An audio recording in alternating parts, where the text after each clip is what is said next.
All right, you all are live. Hello to everybody that is watching. How's it going tonight? What's happening? Little late night recording for us for the midday. Except for it's regular show, not Do You After Dark. Sorry. Yeah, that's exactly it. And sorry to all the Patreon people out there. You got an injury time already. You're not getting another fucking one. We don't have injury time after this? No injury time after Oh, this. I legit didn't know that. I didn't look at the notes. Yeah, normally we do the FA Cup preview, and frankly, it was your birthday, and I did not want to spend it. I did not want to spend it doing research for the FA Cup. You broke kayfabe. Yeah, it's okay. I haven't yet. We haven't started recording the show yet. I ain't broke kayfabe on a damn thing. Woo! Is kayfabe like fourth wall? What's that? Yeah. Aww, references. It's okay. Let's start a show. Come on, let's do this shit. Oh, yeah, I forgot I have to do that. All right.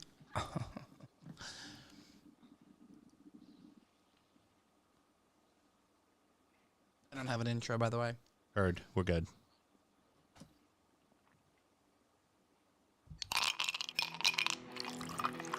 Mr. Graham, it's late night on a Thursday. We don't have an intro. We're not doing it live. It's just you and me this time. We are doing it live. Well, what are people listening to, sir? The Do You Football Show. There we go. How about that? Words are fun. We like to talk. This is a back and forth. You see, you and I, you don't look at your phone like you're doing right now, and you talk to me. But now you're not allowed to talk anymore because now it's time to start the show. In the land of Bowie, Maryland, bred to be a fan of fucking Everton. Punch you in the eye and drink your rye. Sam Houston. Sam Houston? Arsenal fans have another Sam. AKA the fucking Gooner Graham. Stump of a lord. Look straight in shorts. Sam Graham, hey. Sam Graham. Fucking United!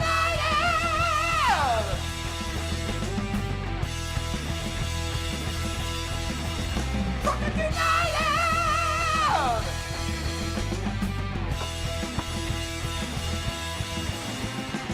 Hello and welcome to the DU Football Show, a completely biased recap of the English Premier League as told by two common American schmucks. I am your host, Sam Houston, and the man cracking all of them knuckles over there, my co-host, Mr. Samuel Graham. How you doing, Sammy? Doing very well, thank you. Got to be ready, you know? That's part of my pregame routine. Yeah? You're just wearing the We're all earbuds set. so you hear everything. That's all right. You'll be okay. Good. I'm watching the little lines go. There's nothing else going on except me and my knuckles. You and your knuckles? Actually, there's something very important going on, Mr. Graham.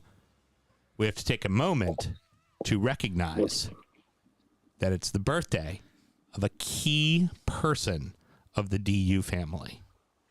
Without this person, we would not. You're absolutely right. We would not survive.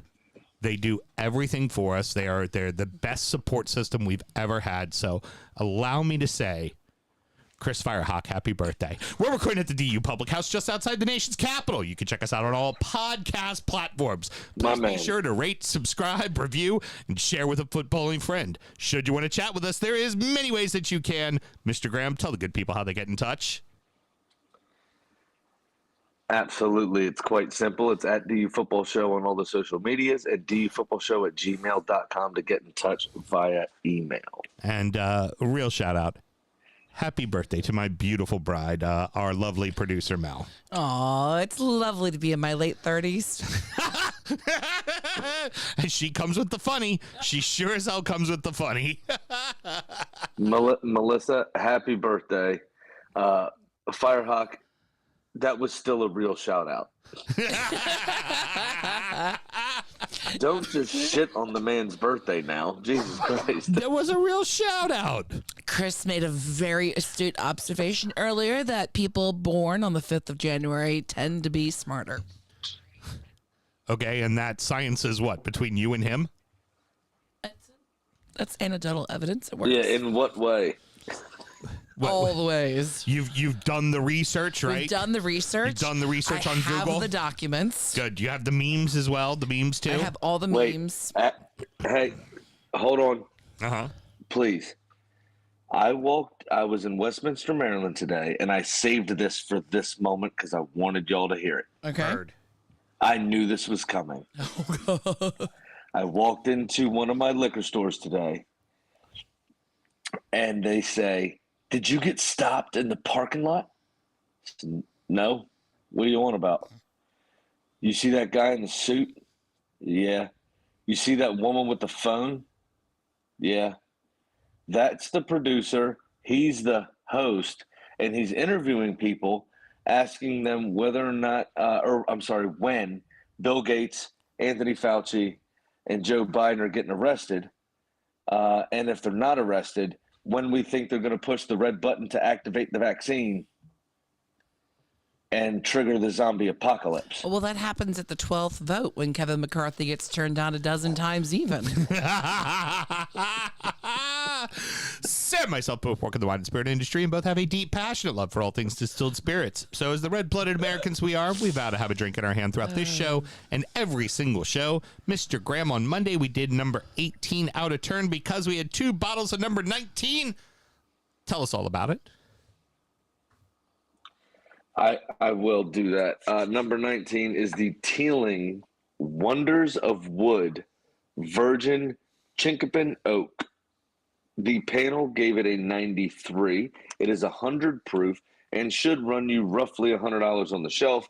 Obviously, as we always like to stipulate, this list is now public knowledge. You will probably pay a 20 to 30% premium on the suggested retail. Here we go. Your blurb this time comes from Johnny McCormick. Master distiller Alex Chasko selected wide grain virgin Chinkapin American white oak. Sam, we were right in our pre-show meeting. White oak casks to fully mature this batch of distinctive Dublin-made single pot still whiskey, with each bottle sold helping to replant native trees in County Wicklow. Okay, All right. He's stealing our trees To to plant trees in his own backyard. That's tree I don't know laundering. about. Well, hold on. I don't know. I don't know about this cat. One might debate the Irish have been fucked over a lot more than we have. So if we're going to give them a few trees, let's give them a few trees. I think they'll be all right. I have a lot of Irish heritage. Okay, Yes. but America. But America. But America. All right. Okay. This is the conspiracy All right. here. Well, keep reading. Tell us Anyway, more. back to it. The fresh oak has deeply etched its character on the spirit with savory and spicy aromas of roasted sweet chestnut, marron glace, licorice, pecan, and treacle. What the fuck's treacle? Treacle. Maybe I'm just ignorant. Is that treacle? I have no idea. No idea. For a second, I thought it said fecal. Oh, God. Yeah, well, no. That would be a different show, Graham. That would be a different show. Kidding. Followed by a deliciously yielding palette of black fruits, forest honey, clove, cola, and Brazil nut. Clove and forest honey actually makes sense to me, like a lot on this one. Oh, yeah, definitely. I get the pecan as well. This is if Irish whiskey had a baby with bourbon. Because typically, in the case of pot still, a pot still is a minimum of 70% barley done in a copper pot still, twice distilled. But that 30% can be neutral grain, whatever you want to do. Typically, that's corn. Almost always that is corn.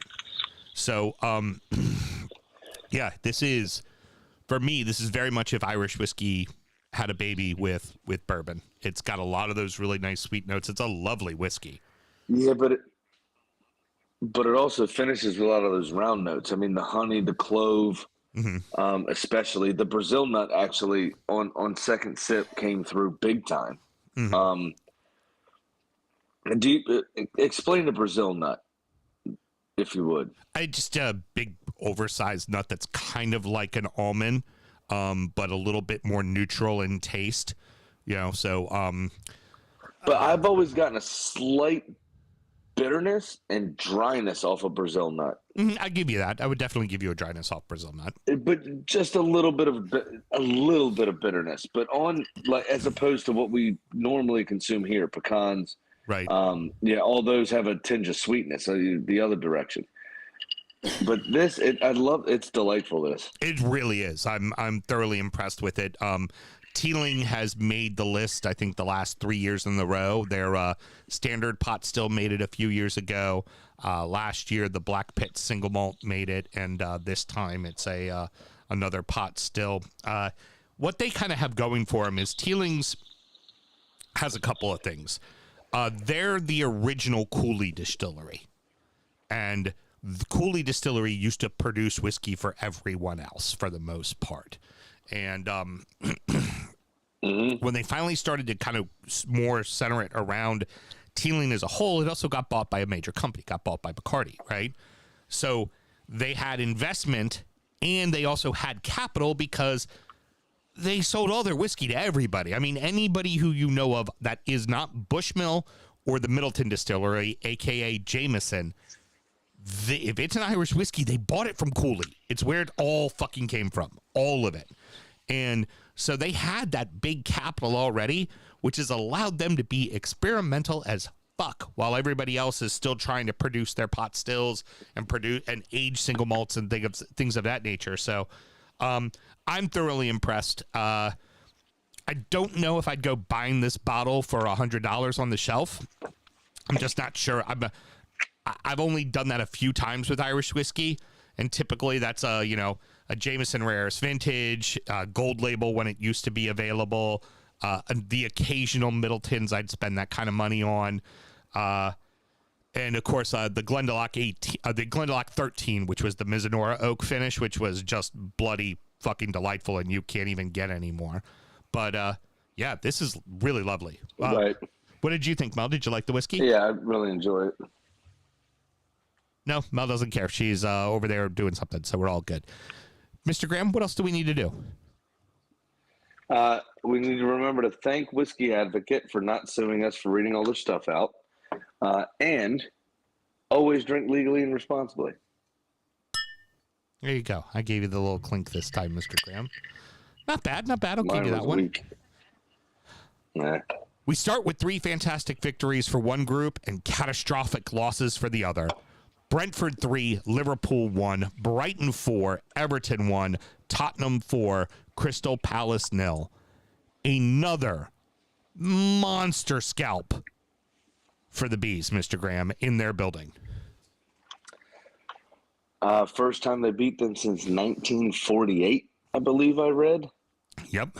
And right now they've got United and 34. They've got United and Liverpool on their scalps for this year already in their building.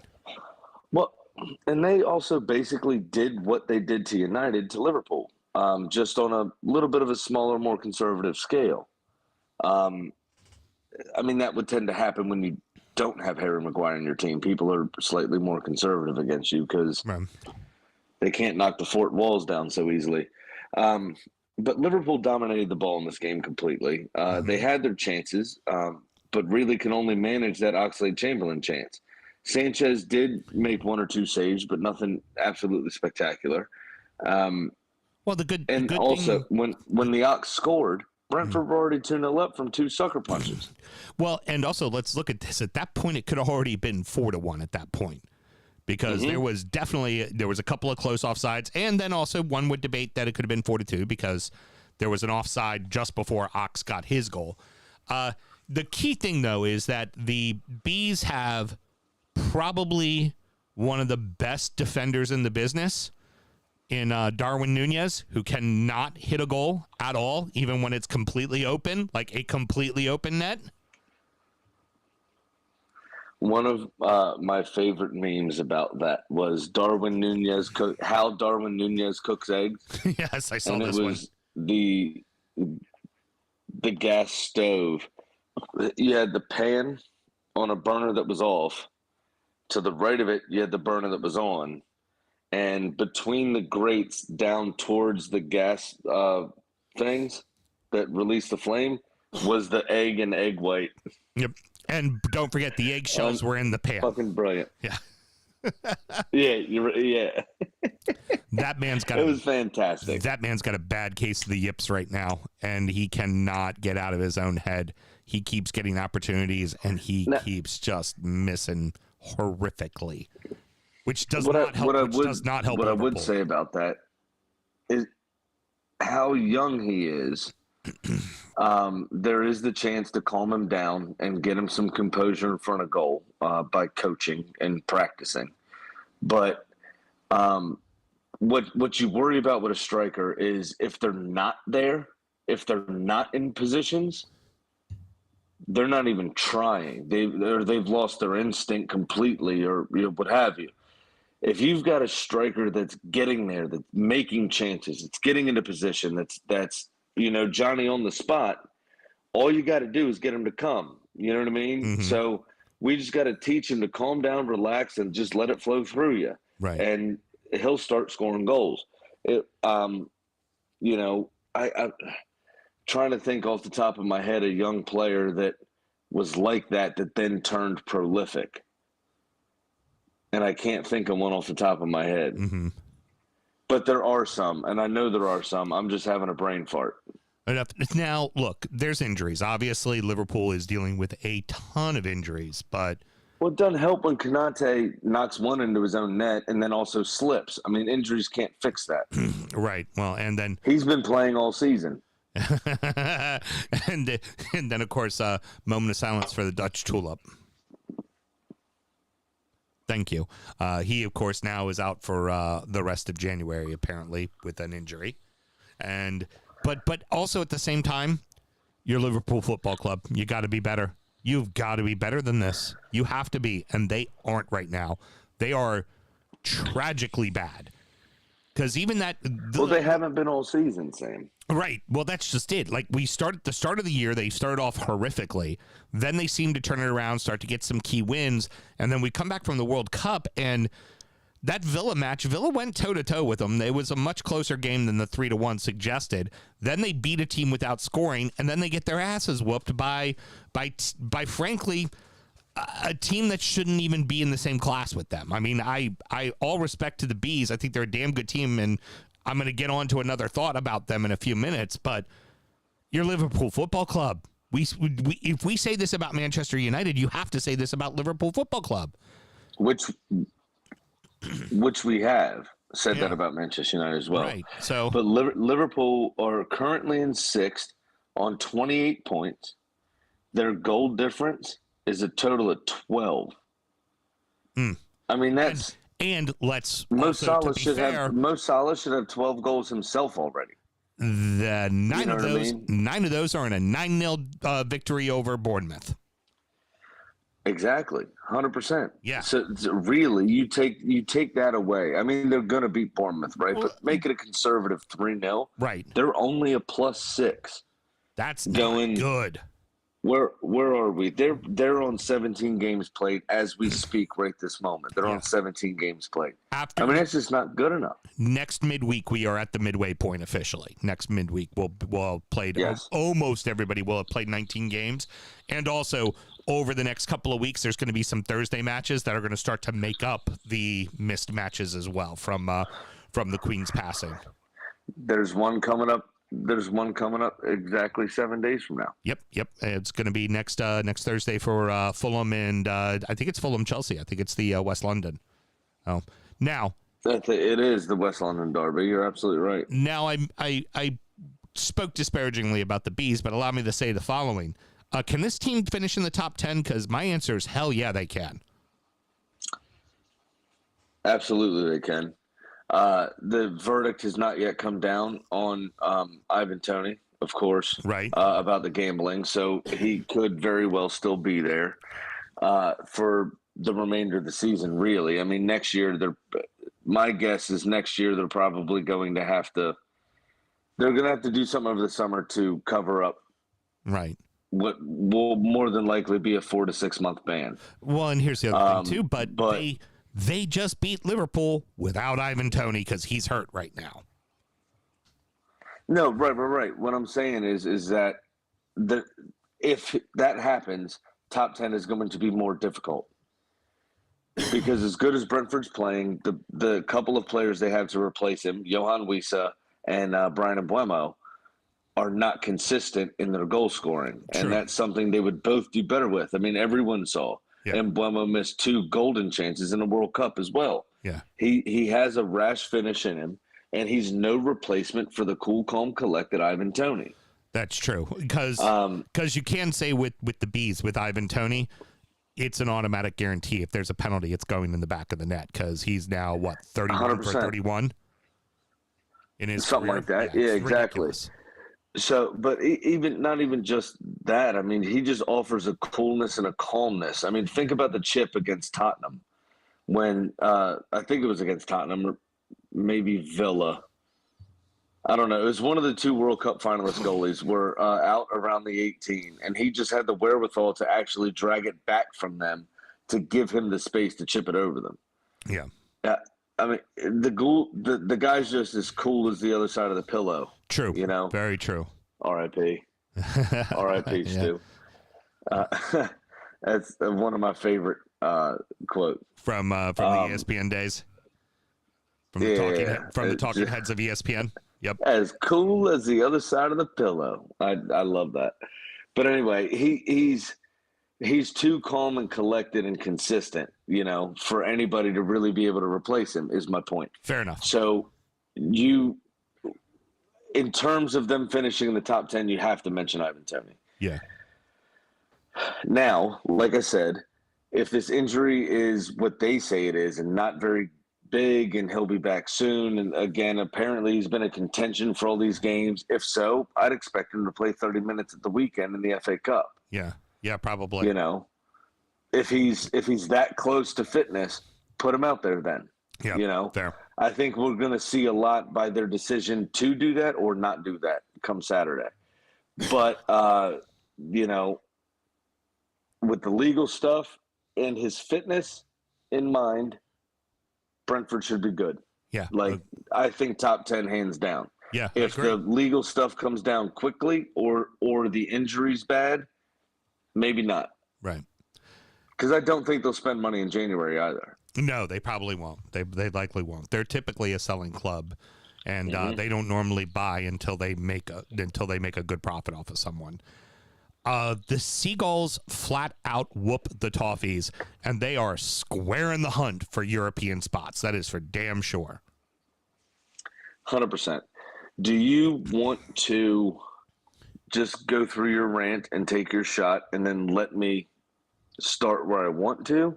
Or do you want to actually go through the kind of match? We can go through the match. Now, I would just want to say right off the jump before you get into your stuff here, and I'm good. I'm become apoplectic anymore, it seems. Welcome to the Prem, Evan fucking Ferguson. The 17-year-old kid has now played 3 matches for Brighton, 1 League Cup match and 2 Premier League matches. And the young lad has 3 balls in the back of the net already. And he also had some chances that he missed. He struck the outside of the post. Pickford, I think, saved one, or it was blocked off the line, something like that. I mean, he had – or no, it was the one just over the bar when he had someone running to his right, but he decided to have a go, and it wasn't far away at all. Yeah, I mean, this kid, you know what? The future of Irish football is at his feet. Hopefully he wasn't born in England. I'll tell you, the one thing I was thoroughly impressed with by him is he's a big lad, of course, who put the big fella out there, right? But good back to goal, good with hold-up play, and he caused Tarkovsky and Cody fits, and those are 2 veteran center backs that typically know exactly what the fuck they're doing back there. Not saying they did this match, but typically they know what they're doing. So let's fast forward. Let's fast forward to his goal. Mm-hmm. Since you brought off Tarkovsky, what was with the old dead salmon? I don't know. There was that one. Look, the first goal. Let's talk about Nathan Patterson. It's very simple. You're on the weak side. Your job is to cover the weak side winger. If a ball gets passed out to him, you either intercept the ball or you cover the man. He did neither. Neither. Badly. Very badly.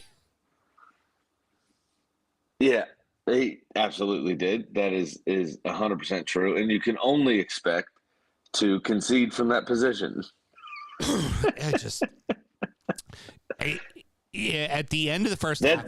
That's one of those that it's harder to miss from here. Oh yeah. Oh God, yeah.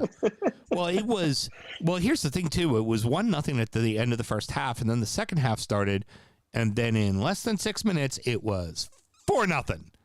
It was like 55 minutes into the second half. You're like, oh, okay. Well, this game's over. 12 minutes from the restart, but 6 minutes in, they got the first one, obviously. Second one. The first of 3. Well, their second. Yeah. First one of that half. First one of the 3. Second in the game. That was Ferguson's.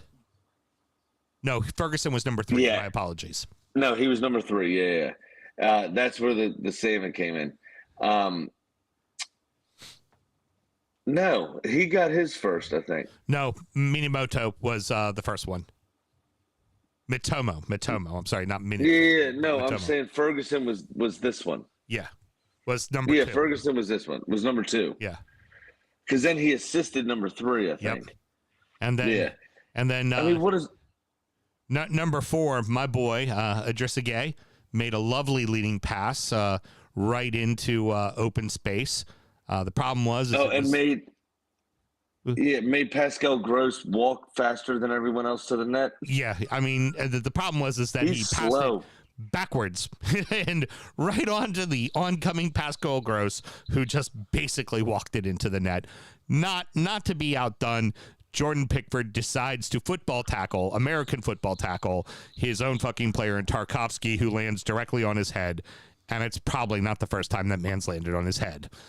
Like, it was just... Yeah, no, it was comically I mean, it's bad. obvious that it wasn't because he did that weird dead fish thing. Yeah, it was comically bad. I mean, that's it. So I've slipped and I've wanted to jump and get in front of a ball before, but I've never looked like this yeah. while I was doing it. Yes, it was bad. It was it was so utterly horrible from Everton. I mean, I can't tell you when I've seen Everton look that inept, because like at least when we were overseas and we saw them play Chelsea and Chelsea beat the crap out of us, it was like, okay, they're just not inspired, they're not playing well, they're off, right? This match was just tactically bad. So I mean, I have to honestly say, like, if I sit there and I say Wolves are a bad team, Forest are a bad team, Everton's a bad fucking team. They are right now. And what that answer is, I don't fucking know, because I'm also sitting here, it's like I'm hearing rumors that the board has said Frank's job hangs on how they do in the FA Cup. Excuse me, fuck the FA Cup. Who fucking cares? Put out a bunch of kids on Friday at Old Trafford. Who gives a shit? We're in a relegation fight. We need to be far more concerned about staying in this fucking league than we really need to be concerned about a fucking FA Cup game. And if the board is basing their opinion of a manager on a fucking tournament that means nothing, that says more about the fucking board than it says about the coach. It's fucking terrible, man. I got you. You have your Malort ready? Oh, I got it right here. All right, start taking it. Okay, what, you going to say something? You want to be witty. Okay, I got you. All right, here we go. It's not witty, it's just a fact. If anybody paid note to after the second goal, I believe it was, for Brighton, Frank Lampard's tactical nous was to stand at the edge of the technical area with his arms folded and shout, "How? How? How?" Thanks, coach. You're really organizing us well. Look, I still stand now. Oh, by the way, the one last thought I wanted to make before I say my final piece is, I told you this on the show on Monday. I said Everton now needs to play the way they played against City, which is sit back, absorb pressure, counterattack, make people pay. And that's what they need to do. And I specifically said, if they go out there and try to push the narrative against Brighton, they're going to turn around and find themselves down 3-1 in a blink of an eye. It was 4-1. Like, it was exactly the way I said it was going to go. And it didn't surprise me one bit. Now, what is big for Everton, like I said, fuck off with the FA Cup. If we win, great, whatever, we advanced. As long as we didn't do it using anybody of any importance, because I need them to all be ready to play next weekend, the following weekend, when they play Southampton. That is everything. They need to be ready for that match. And their next two matches are at home to Southampton, who are fucking beyond hapless, and we'll get to them in Oso. And then they're at West Ham, who cannot seem to find a way to win a game right now. And if Everton wants to, if we're going to stick with Frank, if we're going to buy people in January or get people on loan in January, we're going to make changes to this team, those two games are everything. That's it. Period. End of discussion. That is everything right there. Because after that, we go to you and we go to Liverpool, and those are 6 points dropped right there. That's a guarantee that 6 points dropped. So these next two are everything for Everton.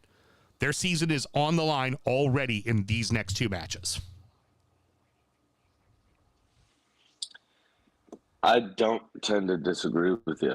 I mean, the only team I see, as you say, more damned right now on current form is Southampton. Yeah. No, it's... I mean, Forest have picked up 4 points in the last two games. Exactly. They're out of the relegation zone now. Wolves have picked up 4 points in the last two games. Mm-hmm. Yep. Exactly It's damning form. It really is. And how you react to something that calamitous? It says it all, really. All right. So, shocker. Spuds fuck it off in the first half, and then they're world beaters in the second half. This is kind of becoming the script for Tottenham Football Club in every single match that they seem to play anymore. You're absolutely right. The only difference is they didn't go down, which they normally do in the first half. They actually were tying it 0-0 thanks to Hugo Lloris and a very selfish Jordan Ayew. Yeah, I was going to say. Should have passed that ball to fucking Elise. Oh, yeah. I was going to say, definitely, without a doubt, Palace had chances in the first half. They really did. Palace should have been 100%. But get into the second half, Harry Kane gets a goal, and then it was all smooth sailing after that for them. This is... And quickly, yes. Harry Kane got the goal. Mm-hmm. Very quickly.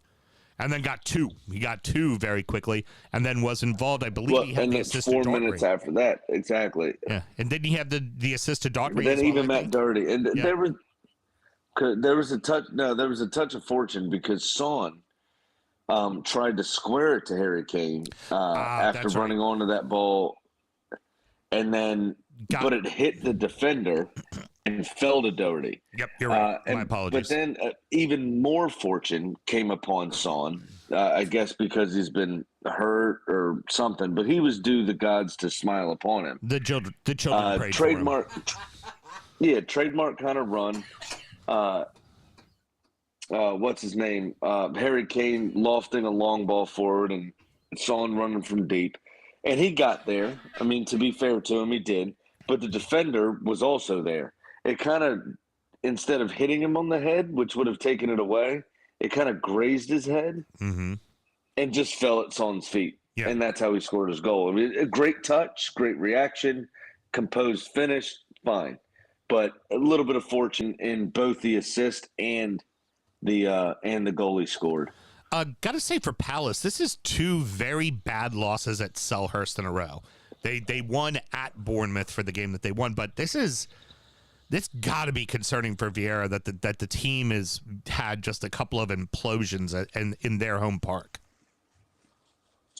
Yeah, I don't know what's.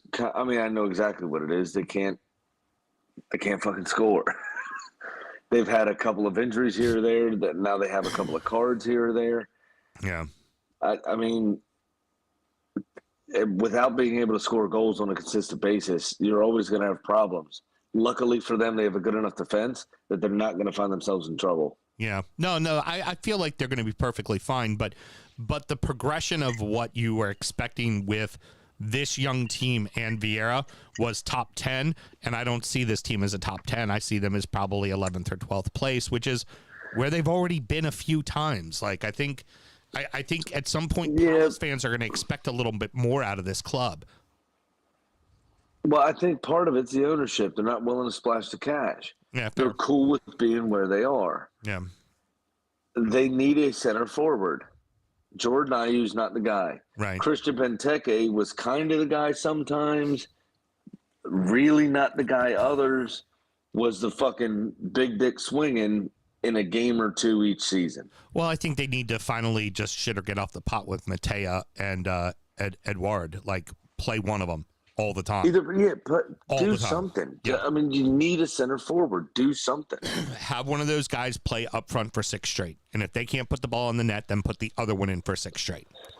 But Exactly. Jordan I mean, Ayew, the worst that's going to happen is you're going to 0-0 draw. Yeah. Jordan Ayew's Because just their their like defense is safety decent. is their safety blanket, and they need to get away from it. Yeah, that's They for need to certain. get rid of him. What are we going to see from Spurs the rest of the way? I mean, they're impossible to figure the fuck out.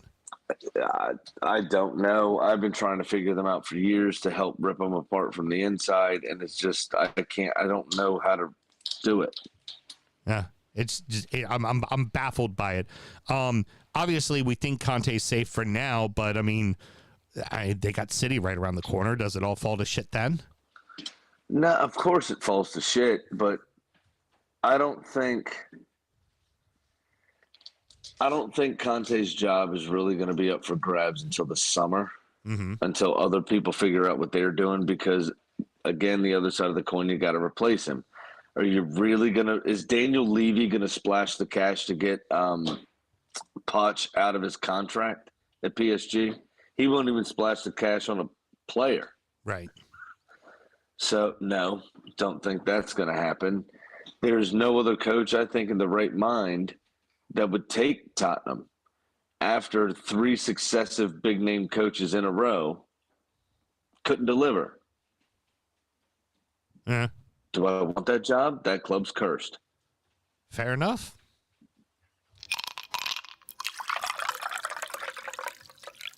Let's turn our attention to the top of the table as second and third gain back some points on the league leaders. Arsenal 0, Newcastle 0, Manchester City 1, Chelsea 0. Scrappy affair at the Emirates finishes scoreless, Mr. Graham. By one team, yeah, very scrappy. I think The other team tried to play. Well, I think you handled it well. I mean, somebody made it ugly, and let's face it, your team has historically been a team that when somebody makes it ugly, you run in the corner and suck your thumb. You guys fought through it. You kept trying to play through it, which is there's something to be said about that because that has not been in your character for a very long time. Absolutely. It still bothers me that teams will try to time waste from the 5th minute on. But that's, just kind of my own personal preference, I guess. Hey.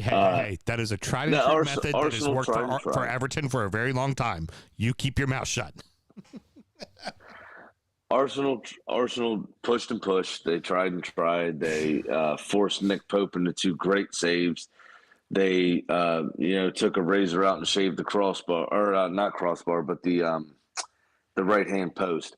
I think it was Martinelli cutting in from the inside and beat Nick Pope easily, and then just shaved the post to the outside. There's a few long-range strikes. They got some blocks in. I mean, Saka in the first, 12, 15 minutes owned Dan Burn. And then they had Botman, I think it was, kind of cheat drift so he could cover for Dan Burn and allow Dan Burn to, get back in his position. He could cover so Dan Burn could recover if that works.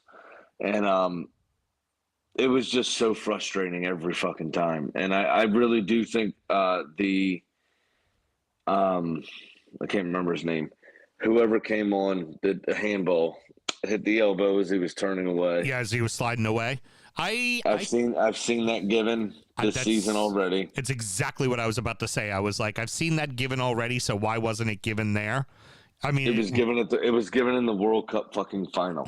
Yeah, he slid on the ground and turned his back around, and that's how his arm and raised got his there. arms. Yeah, it was it. You see it get given a lot of times. Why is it not given there? I very much agree with you. You know, you were hard done in that. But that's fine. It is. But also, don't be leaving. They went out and don't be leaving it at the death to hope for a penalty. Right? Have that game won earlier. Get that ball in the net earlier. You know. No, yeah, and we should have. I mean, Bakuya Saka had a chance in like the 4th minute that probably should have put away. That Nick Pope saved. Yeah. You know, but Eddie Dausch.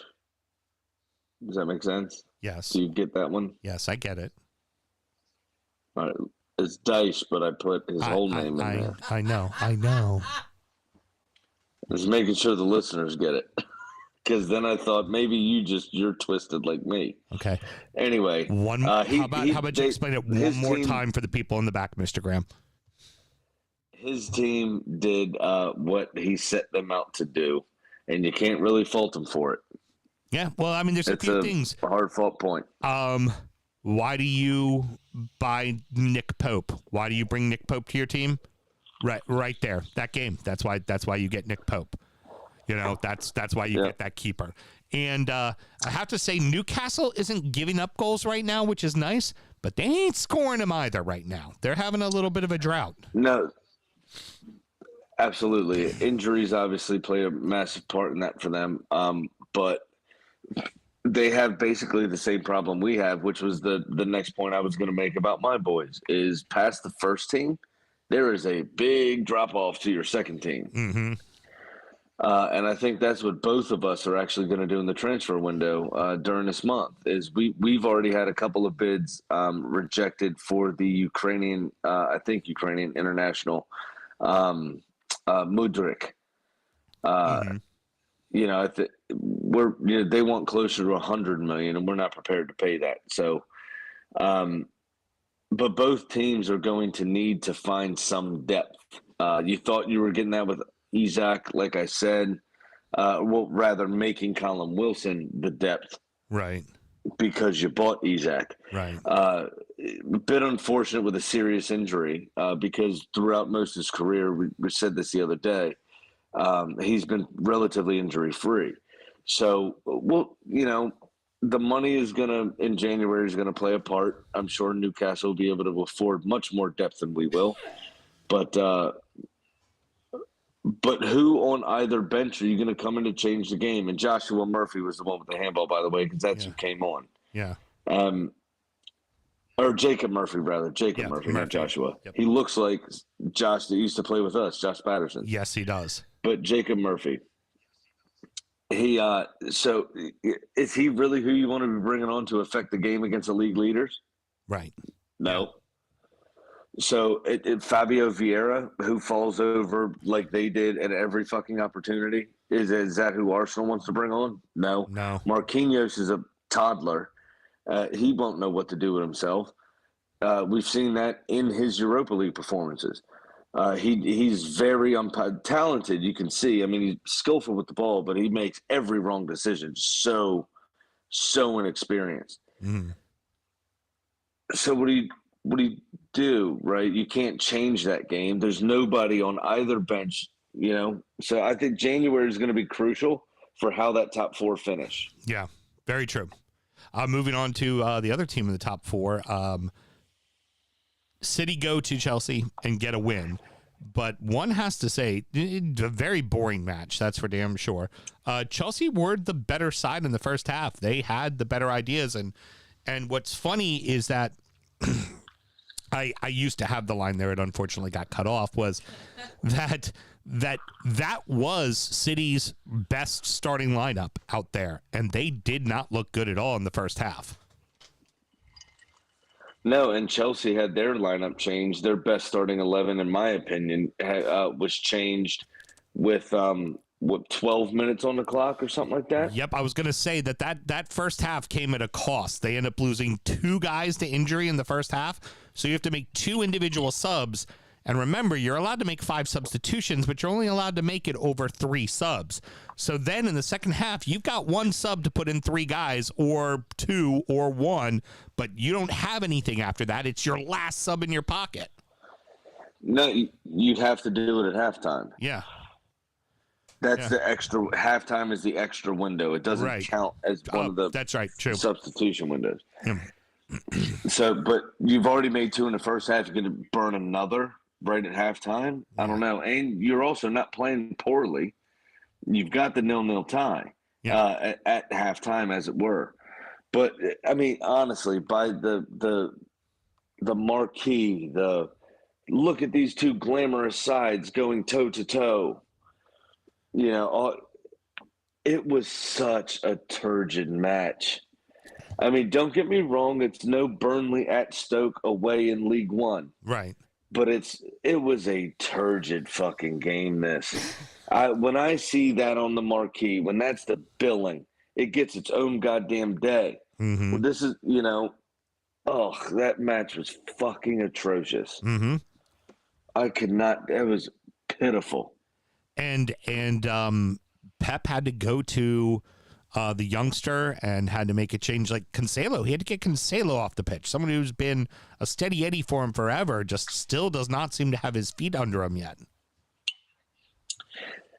5 shots on target between them. A little bit of that was down to good defending. But a lot of this, I think, too, which is, to your point, why some of those weird subs came in. And then, but this is the 3rd game in 8 or 9 days for both clubs. Mm-hmm. Yep. And you also have one 2 days from now in the FA Cup, where they or play 3 days from now in the FA they Cup. play each other again, but at City. Exactly. Which, do you care? This is going to be the U23s against the U21s. Oh fuck yeah! It's not going to be worth watching. That's for damn sure. No, absolutely. But one thing I found interesting: Graham Potter standing up for the cause of his Arsenal brethren, I assume, and subbing the substitute in the 67th minute. Pierre-Emerick Aubameyang came on for Raheem Sterling when he got injured, and then was subbed out himself in the 67th minute because he's a wee bitch. Because he also doesn't get back. Like, he doesn't care. No, he does not. He doesn't care. Yeah, and it's funny to see the reactionary buys that Chelsea make that just do not pan out at all whatsoever. And they're going to make a couple more of those in January. They've already, I think they just spent $60 million on another center back from France. I've got one. Go. Reports today have said that they are willing to trump any offer Arsenal make for Mudryk. Wow. That Ukrainian winger. Put in for 80 million. Put in for 80 million so that they do 90. Well, no. So the best tweet I saw was, "Hey Edu, bid 185." So they come in at 187, and this idiot doesn't do anything. Yeah, it's typically the case with Chelsea. They'll go and buy a guy in January, and that guy ends up rarely ever really offering any help. Chelsea, 100%. Chelsea now sit in 10th place, man. I know we've said we think that this is a newer project and this is going to have some time, but where do we really see Chelsea finishing this season, man? That's also going to be tough. When do they abandon the long-term plan that is Graham Potter? Huh? Well, because I could see this getting as bad as 12th. I could see it being as good as 4th. It's just going to depend who and when they buy in. Well, good. And I don't mean the money. I mean the players buying into the system. Right. Well, the good news, Sam, is there's no longer Roman. So, what the nice part there is nobody's gonna lose any limbs. Allegedly. Yeah.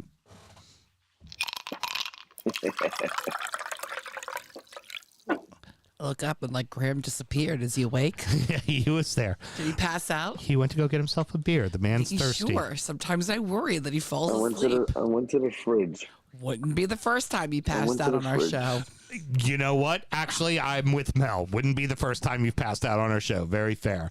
Rounding out the rest of the league, and that happened. That was a specific reason. Hey, shut up. I'm reading. Fulham 1, Leicester 0, Manchester United 3, Bournemouth 0, Nottingham Forest 1, Southampton 0, Villa 1, Wolverhampton 1, Leeds 2, West Ham 2. Let's roll through this kind of quickly here, Mr. Graham. Mitro scores his 11th, and the Foxes need some kind of a spark, man. They need something to get them going.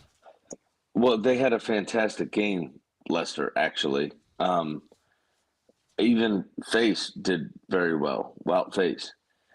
They were all over the thing. They had 2/3 of possession. They had most of the chances. They had everything. Fulham had one deft touch off his chest by Mitro and a fine finish on his weaker left foot. The one thing I will say about this game, because most of it was kind of just meh, is I really wish Jamie Vardy scored. Mm-hmm. Because what would his shithousery have been? It's Fulham. Was he just going to be overly polite?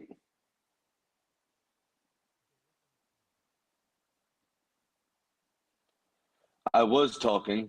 Hey, that was the fucking punchline. Yes, when I do a thing over Zoom where I go like this, it means Phil, because I'm muting myself to talk to the producer about a bit we're not doing tonight. That's in the fucking notes that I talked to everybody about before the start of the show, but that's okay. I'm a fucking tyrant. Jesus Christ. It's my birthday. You can't yell at me.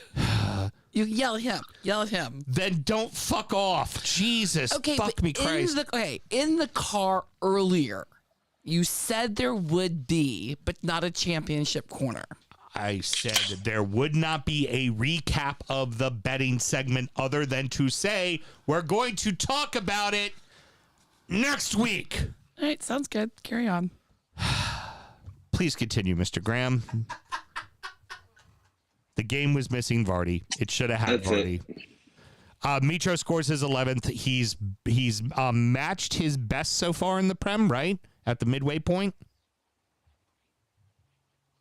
Yep. Okay. Well, now I've lost Mr. Graham. Moving on to the next game. United finally get a convincing win. Yeah, convincing. They gave up a fair few chances to one of the worst teams in the league. Yes. I'd still be a bit worried about what's going on there. Now, granted, United were at home, and Bournemouth, what do they have to lose? They're going to push more than they would against anyone else, because why the fuck not? Right. But I think the appointment of their manager on a permanent basis, I don't see them spending any money in January. I think they're preparing for life in the championship in general. And I wouldn't be surprised if you see them pick up a nice win or two here or there, because they're going to start giving it a go, because why the fuck not? They don't expect to stay up. They're going to have fun while they're here. Yeah, but our thing that we've been critical of United here recently is that it's been 1-0 wins. This was a 3-0 win. That's true. This was, they put the ball in the back of the net, and that was what they hadn't been doing the last couple of times. Because let's face it, here's the other thing too. We're talking about them in 4th place right now, but their last 3 games, they have been playing the dreg of the fucking league right now. So let's see how they do when they've got to face a Spurs, a Chelsea, an informed Brighton, an informed Brentford. Let's see how they do when they play the people that are around them. I think they're in 4th by convenience right now, because they just took care of Forest, Wolves, and Bournemouth. Woo! That's how. I don't necessarily disagree with you there. I mean, that's But at the same token, they had to do it, and they did do it. Yeah. Does that do I give them extra credit in the bank? Not necessarily. Does it make me raise an eyebrow? Sure. Yeah. Yeah.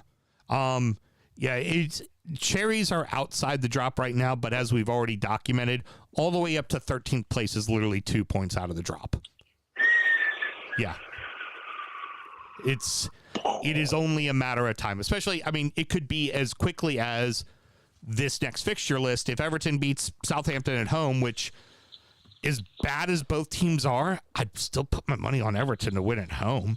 And they already beat Southampton once already this year. So, like, I feel pretty convinced that that's going to be the case. Cherries then find themselves in the hole, and I don't know if they're going to be able to dig themselves out of it, especially with that goal differential too, which is killing them. No, I don't think they are. But like I said, I think they're going to have some fun, is what I mean. Just judged by this performance, which means they're going to leave themselves open, which means a whole host of things. They're just going to, I think they're going to grab one or two more scalps, or what they would consider scalps, but ultimately they're done. Yeah. I think it's over. I don't even think the next 3 games really matter to them.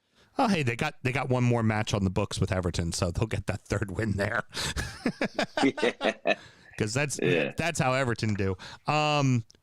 Forest finally out of the drop. They have been in the drop since September.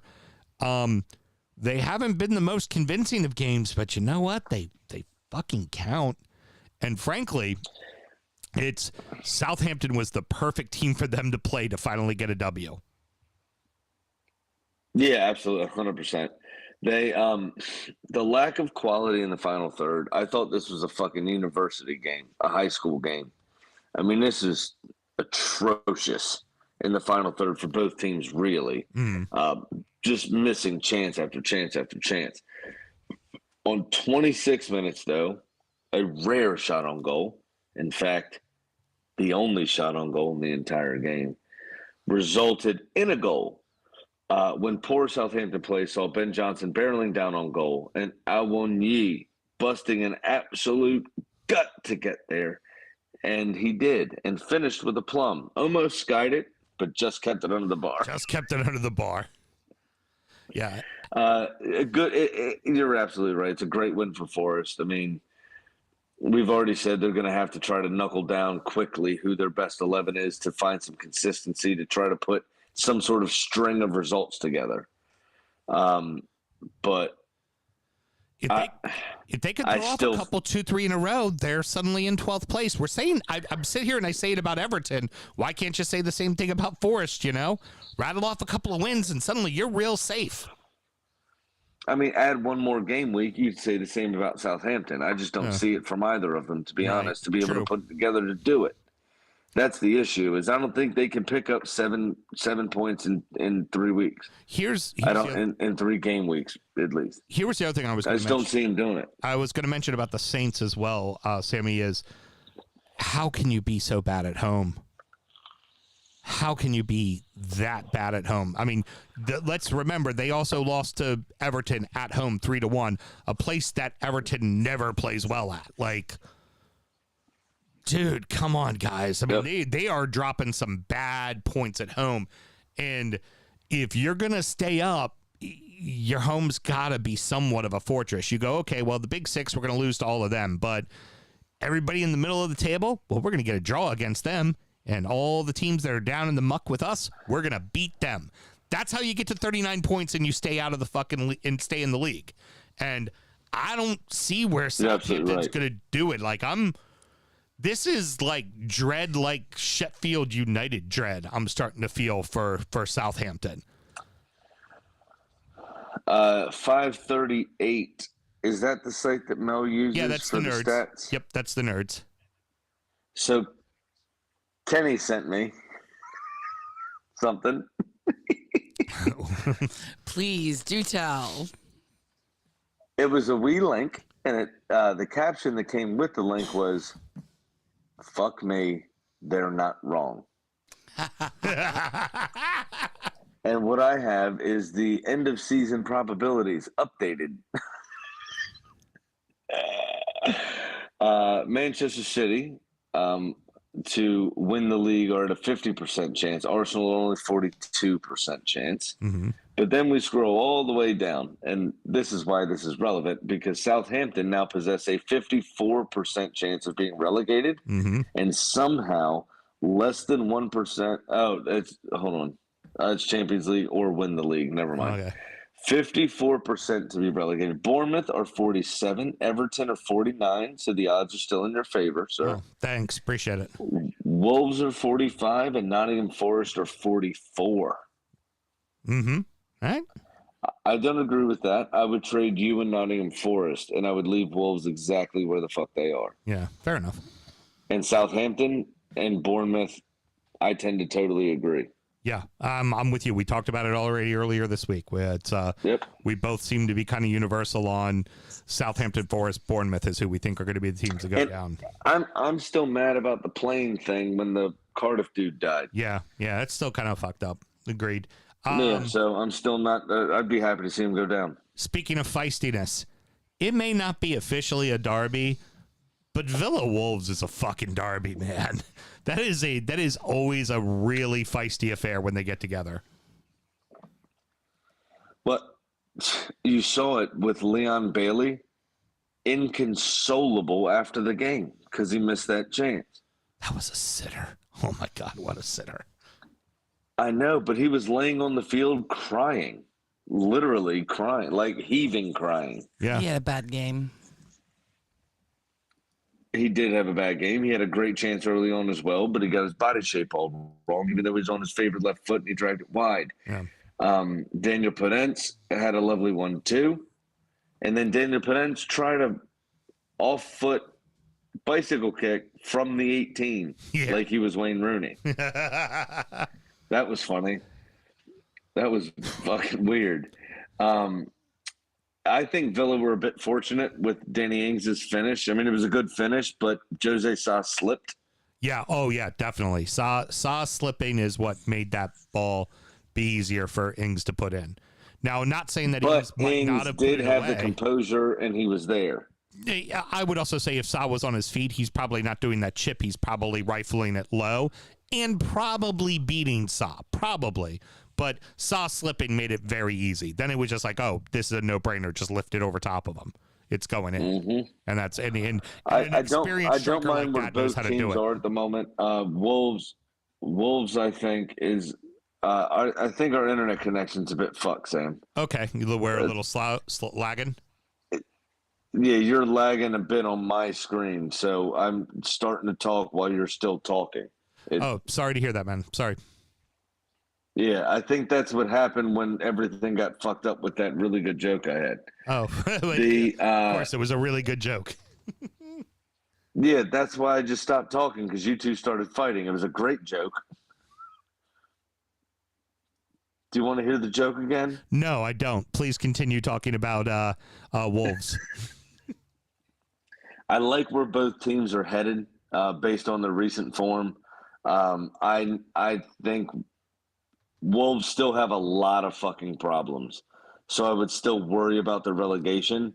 But of the 5 or 6 teams we've mentioned in that fight, even with the nerds, I kind of fancy Wolves and Everton as the two that stay. But that being said, Wolves are on the fucking cusp. I mean, they are. If you made me choose 4 teams that are in trouble, Wolves would be the 4th. Right. Yeah, I would agree. I would agree with that. Although you have to put Everton there right now instead of Wolves because Wolves just beat Everton, you know. But again, let's see what happens in January too, because if there's 2 clubs that are going to do something about what they need to improve with their sides, it's probably Everton and Wolves, and they're probably the 2 that have at least an ability to do so. Finally, Leeds really should have won that match against West Ham. Now I know they went down 2-1 at one point, and but after they tied it up 2-2, especially down the stretch there, big save from Pavianski, a couple of nice key blocks by West Ham, one off the post. I mean, Leeds should have won that game. They easily could have put 2 or 3 in right at the death. No, 100%. Fabianski almost gave them one, but then Fabianski taketh. Fabianski giveth, Fabianski taketh away. Not wrong. And hey, I mean, that save on the final header. That save on the final header. Sam, I know that got your fucking wee dick hard. oh yeah, that was brilliant. That's the one as a keeper. You're like, fuck yeah, oh, definitely. Good one. That was dope. That I do love the that the footballing world knows that the minute we talk shit about somebody, they're going to do well. I mentioned the fact that Son hasn't scored since his hat trick. Of course, he scores this week. You talk about Italian strikers never scoring. Samaka scores this week. It's almost like the Premier League goes, hold on. English football Twitter definitely needs to fuck with these Americans and tell them how very fucking wrong they are. Let's do the exact opposite of what they just said. Well, you know what they call it, the curse of the commentator.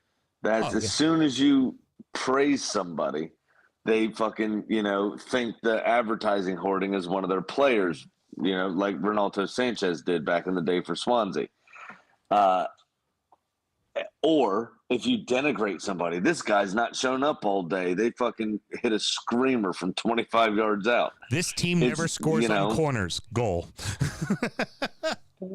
Yeah. That's the curse of the commentator, man. That's exactly what it is. But then how does it work with the commentator whenever they say this team is really poor at corners, and they say it every single time there's a corner, and then without doubt there's a goal scored, so they could go, see, told you they were really bad on corners. I only know that because I've heard commentators say that a lot about my team for the last 5 years. I'm sorry, nothing. Didn't that happen to you? A whole lot. Every fucking week. I'm not bitter. I'm not bitter. I'm not bitter. I love my team. Mikel Antonio also had a chance right at the death, too. Yeah, he did. Mikel Antonio also had a chance right at the death.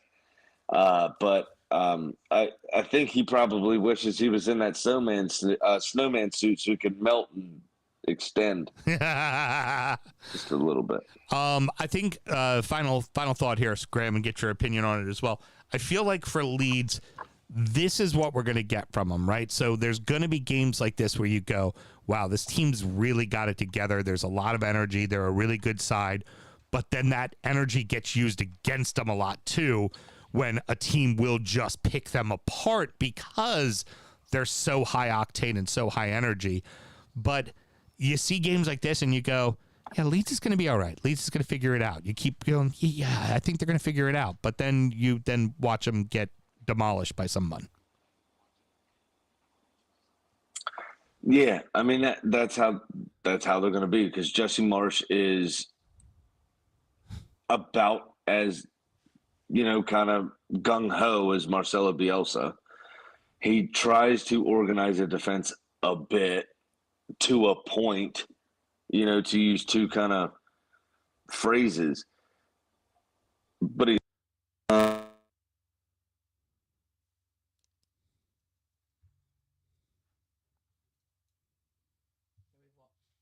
We have lost him. We have lost you, Mr. Graham. You write this down for the edits.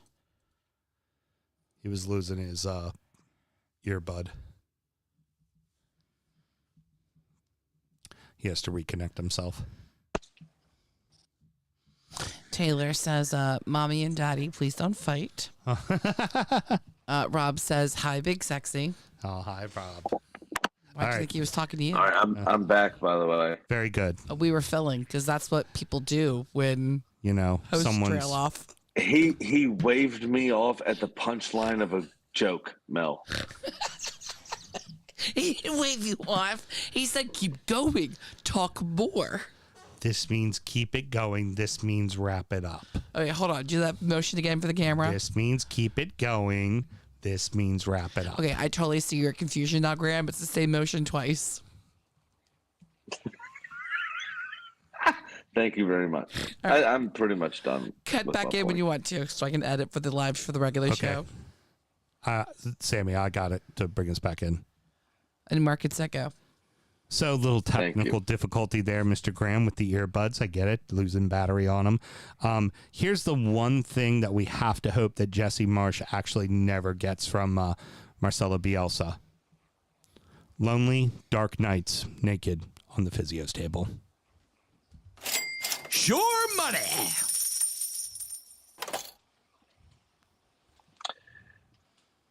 So we are not going to recap Shore Money this week because we're not betting on the FA Cup. So we have a show next week to preview and talk about what's going on in the Premier League next weekend. We will be betting and recapping our bets at that point.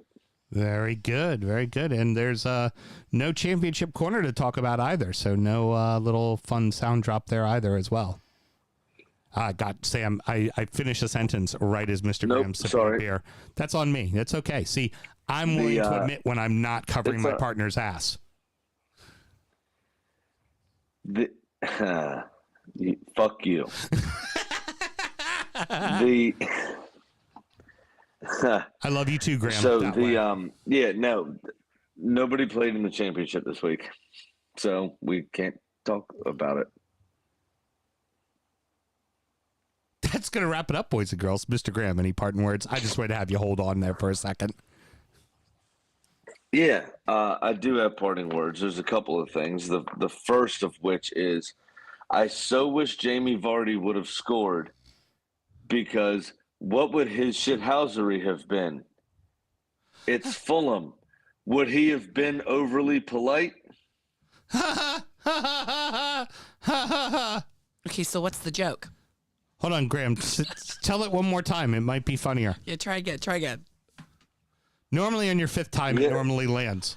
Hold on. I'm gonna do a shot real quick, and then we'll see if it's funnier. Okay, go.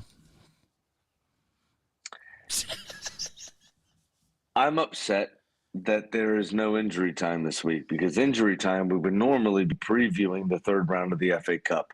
My favorite weekend of the footballing calendar. I love it. Where as legends well. are written, iconic goals have been scored, and David sometimes beats Goliath.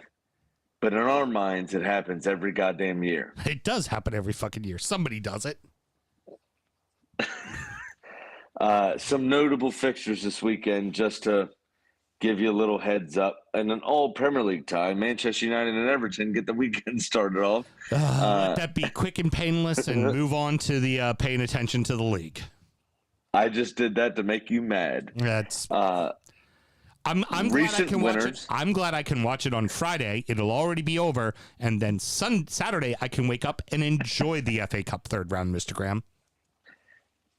And you will enjoy it, because at 7:30 a.m. on Saturday, little old Pompey, a club close to our hearts, to Spurs. Aw, very good. And little old Portsmouth, at this point in their lives, could use that gate revenue. So thank God for them. Forest Green Rovers travel to Birmingham City, which is Birmingham City is a relative recent Premier League club, but in and around the championship all the time. Forest Green Rovers, not. Yeah. So that's a huge deal. Gillingham travel to Leicester, another League One club going to or League Two. Gillingham is, isn't it? Gillingham's League Two, I believe, currently. To Leicester. Yeah, going up to a Premier League club. Hull to Fulham. You know, Hull is on the cusp of relegation again from where they're at. So traveling to a Premier League club is huge. Another fun thing, I love these because you get a guaranteed team into the next round. You got Ipswich versus Rotherham. Ah, there you go. So a championship side versus a so you got a guaranteed side. Lower league. Yeah. Very exactly. Nice. So you got to definitely somebody from the lower leagues is going in. Shrewsbury plays Sunderland, Chesterfield at West Brom. I mean, some Bournemouth and Accrington. Another non-league and League One side. So guaranteed a lower league opposition in the next round. It's the purest of competitions. I love it to death. Except for that whole point where Premier League stadiums have VAR and everybody else doesn't, which means the same competitions being played under two sets of rules, and that can go fuck itself. You, for once, you did not bring up your team and make it all about Arsenal, but I will do it for you.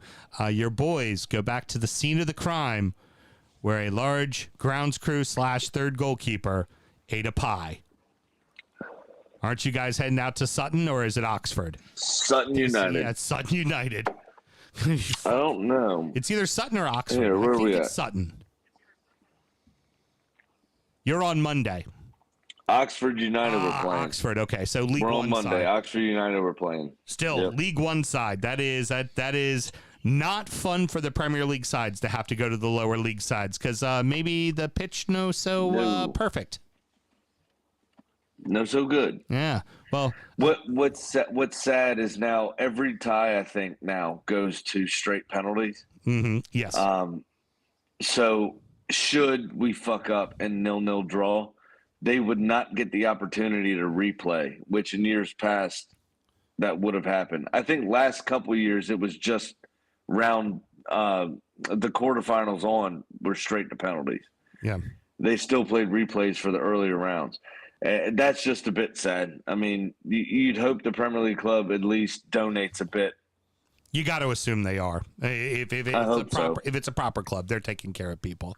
Yeah. You know, I mean, and ours did. I mean, we did it to Sutton. So I hope we still you are. helped build them stands. You helped them up and built them a whole new stand section. I'm just hoping that that mammoth behemoth that is Manchester United can go ahead and help out Everton with a few shekels because we need to buy a few guys to keep us up this season. There you go. Why don't you get Donny van der Beek on loan again? Yeah, exactly. He proved to be fantastic for one game, an FA Cup match. We don't need him for an FA Cup match. Thank you so much for joining us, boys and girls. Again, big shout out to producer Mel for putting in the time tonight on her birthday to help us out. And what I appreciate with producer Mel is it wasn't even a question. She was like, yeah, let's just figure everything out. We'll get it done. I was here. I'm always here. We'll Unless I'm in Jamaica, and then I'm not here. I'm in Jamaica. Oh, good thing you land on a Monday. Oh, I leave on a Saturday, and I'm back on a Wednesday. Yeah, I'm going to have to work. Old daddy do two jobs is going to have to fucking run the board again. That's coming up in about 15 days, so have fun. Very good, very good. We might bring in a third chair that night, Mr. Graham, and I might let you drive the old bus that night. Let you feel my pain. I think That'd be fine with me. Well, no, I can finally do it properly. You know what's not? Did that not come through? Are we breaking up, Sam? Yeah, we're not I breaking can up. finally do it properly. We're not doing injury time this week, but we are not doing an injury time tonight. But we do typically do injury time, and we did do one earlier this week. Mr. Graham, should somebody want to check out injury time, how do they go about doing it? That's quite easy. It's being overly polite, Sam. That's the punchline. It's funny. Okay. It's www.patreon.com/DFootballShow. Just sign up to that one easy $5 tier. You get all our extra content. Sound check, which is our actual sound check. We are checking levels, sharing stories from our weekends. And then injury time, as Sam already said, that is our preview show where we talk about this week's upcoming action in a fast, fun, fit, and firing way. Very good. Very good. And if we did do an injury time tonight, Mr. Graham would explain that joke again for the 8th fucking time. Till next week, everybody. And I'd also say cock a lot. Bye.